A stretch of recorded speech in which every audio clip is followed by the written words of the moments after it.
Dis-moi, combien de fois tu as cru que tout allait bien dans ton couple avant de réaliser trop tard que quelque chose s'était déjà cassé? Tu vois, c'est ça le piège. On ne voit jamais les signes au moment où ils apparaissent. On pense que c'est normal, que ça va passer, que c'est juste une phase, alors qu'en réalité, ce sont souvent les premiers symptômes d'un couple qui se fissure lentement. Et la vraie question, elle est là. Est-ce que tu es capable de reconnaître ces signes avant qu'il ne soit trop tard? Parce qu'on ne perd pas quelqu'un d'un coup. On le perd par petites doses. Un geste oublié, une parole incohérente, une écoute qui disparaît, un intérêt qui s'éteint.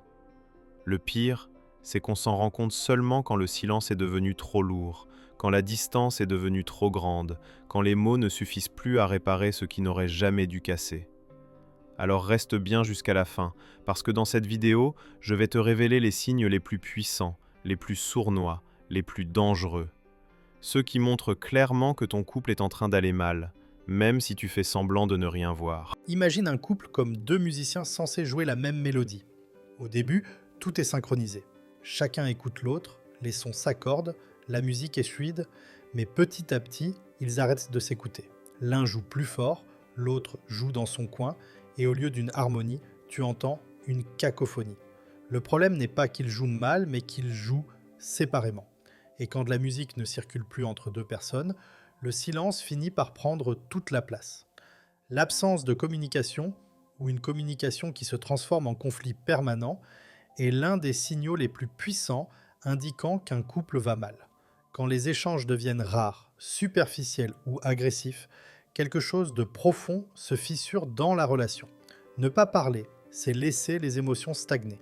Ne pas dire ce qu'on ressent, c'est accumuler des frustrations qui finissent par exploser. Dans beaucoup de couples, le problème n'est pas l'absence totale de communication, mais une communication déformée. Reproches, attaques déguisées, sarcasme, phrases coupées, hausse de ton, énervement. Chaque échange devient un terrain miné. On ne parle plus pour comprendre, mais pour se défendre ou pour gagner. Avec le temps, un réflexe s'installe. Éviter les sujets sensibles pour ne pas déclencher de conflits. Sauf que ce que l'on évite se renforce en silence. Les partenaires finissent par se sentir seuls à deux, comme des colocataires émotionnels. Et quand ils essaient de se rapprocher, ils se rendent compte qu'ils n'ont plus le même langage, plus le même rythme, plus la même connexion. Le cœur de ce problème, c'est qu'une relation sans communication, c'est un lien qui se coupe lentement. Et une relation où l'on ne se parle que pour se blesser, c'est un lien qui s'abîme vite. Dans les deux cas, la distance augmente, le respect s'affaiblit et le couple perd sa capacité à se réparer. Je suis sûr que tu as vécu cette situation où tu sens que quelque chose ne va pas, que l'ambiance est différente, mais personne n'ose le dire. Alors tu poses une petite question comme « ça va ?» et tu reçois un « ouais, ça va » sec et fermé. Tu sais que ce n'est pas vrai. Tu le sens dans l'air. Mais comme tu n'as pas envie de déclencher une dispute, tu laisses couler. Et cette simple phrase évitée devient un bloc de tension qui s'ajoute à tous les autres. À la fin, ce n'est pas la grosse dispute qui détruit le couple, mais tous ces micro-silences qui s'accumulent. Une étude menée pendant plus de 40 ans par John Gottman, l'un des plus grands spécialistes de la relation de couple, a montré que 93% des couples qui finissent par divorcer présentaient des signes de communication négative chronique, critique, mépris, défensivité, blocage émotionnel. Dans ses observations, Gottman affirme qu'il peut prédire l'avenir d'un couple avec une précision de 91% simplement en analysant la manière dont ils communiquent lors d'un désaccord. Autrement dit, la communication n'est pas un aspect du couple, c'est son fondement. Signe numéro 2, authenticité et l'honnêteté dans l'intention. Imagine une maison construite sur du sable. De loin, elle a l'air solide, droite, presque parfaite. Mais au premier vent un peu fort, elle vacille, elle craque et tout s'écroule. Non pas parce que la maison était mal construite, mais parce que ses fondations n'ont jamais été stables.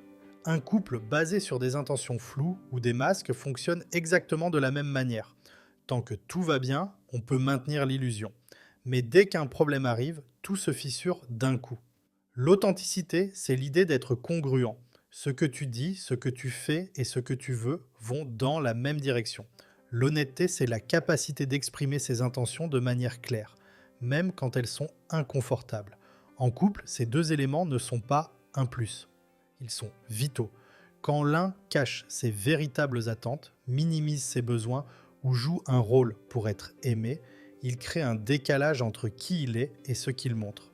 Ce décalage finit toujours par se payer. Soit l'autre tombe amoureux d'une version optimisée qui n'est pas réelle, soit les frustrations explosent plus tard quand les masques tombent. L'absence d'authenticité crée également une insécurité émotionnelle. On ne sait plus si l'autre est sincère, ce qu'il pense vraiment, ou même ce qu'il cherche dans la relation.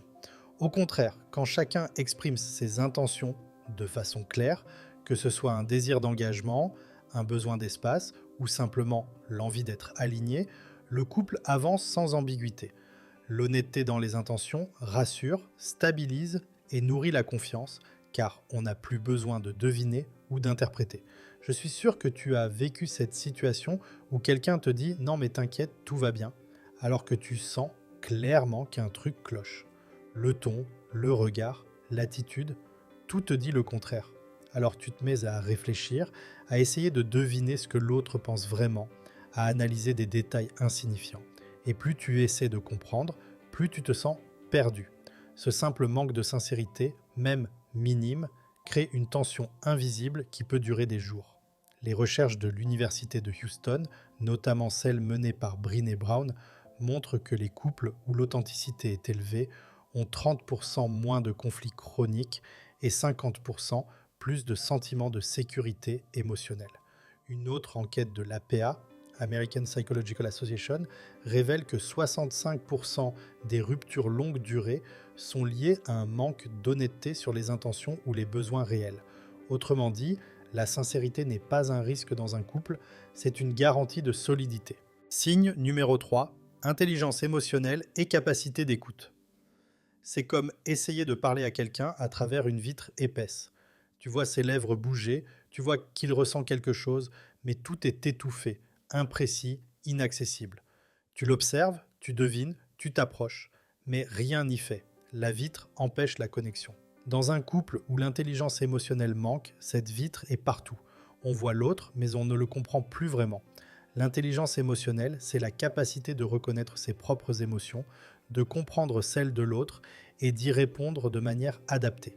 Sans cette compétence, chaque émotion devient un obstacle. Une critique se transforme en attaque personnelle, un malaise devient un conflit, un besoin devient un reproche. L'écoute authentique disparaît, remplacée par l'envie d'avoir raison ou de se protéger. Quand on ne sait pas écouter, on ne capte plus les nuances, les petits signes de fatigue, les changements d'humeur, les phrases dites à moitié. On répond de façon automatique, défensive, où on minimise ce que l'autre ressent. Et petit à petit, la connexion émotionnelle se dégrade. Dans un couple sain, écouter n'est pas seulement entendre, c'est être capable de mettre son ego en pause pour comprendre ce que vit l'autre. Sans cette qualité, chaque discussion devient un terrain de malentendu, et chaque émotion mal accueillie crée une cicatrice invisible. Une relation où l'on ne se sent pas compris devient une relation où l'on cesse de se dévoiler. Et le jour où on n'ose plus montrer ses émotions, on n'est plus vraiment en couple. On coexiste. Je suis sûr que tu as vécu cette situation où tu essaies d'expliquer quelque chose qui te touche. Et en face, on te répond « tu dramatises, c'est rien » ou « faut pas prendre ça comme ça ». Ce n'est pas que l'autre veut te blesser, il ne sait juste pas accueillir ce que tu ressens. Et à cet instant précis, tu sens une petite fermeture intérieure. Tu te dis « ok, je garde ça pour moi ». Et ce genre de moment, répété des dizaines de fois, finit par créer un mur. Une étude de l'université de Harvard a montré que les couples où les deux partenaires présentent un haut niveau d'intelligence émotionnelle ont 80% de chances supplémentaires de rester ensemble sur le long terme.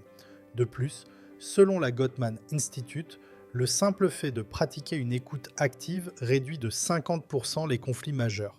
Ce que la science confirme, c'est que l'amour n'est pas seulement une affaire de sentiments, c'est une affaire de compréhension mutuelle. Signe numéro 4. Communication claire et non intrusive. C'est comme conduire sur une route sans panneau. Tu roules, tu avances, mais tu ne sais jamais vraiment si tu vas dans la bonne direction. Parfois, tu crois que tu es sur la bonne voie, puis tu réalises trop tard que tu t'es trompé. Dans un couple sans communication claire, c'est exactement ce qu'on ressent. une impression d'avancer à l'aveugle, avec des indices flous, des demi-messages et beaucoup trop d'interprétations personnelles. Une communication claire, c'est dire ce qu'on ressent, ce qu'on veut et ce dont on a besoin, sans tourner autour du pot, sans en manipuler, sans espérer que l'autre devine. C'est être capable d'exprimer des choses simples. J'ai besoin de temps, ça m'a blessé, je préférerais qu'on fasse autrement. Quand cette clarté disparaît, les malentendus se multiplient. Chacun projette ses propres peurs, ses propres films, ses propres conclusions. Et plus le message est flou, plus l'imagination devient toxique. À l'inverse, une communication intrusive, c'est parler trop, trop fort, trop vite, en envahissant l'espace de l'autre. C'est vouloir connaître tout, comprendre tout, contrôler tout.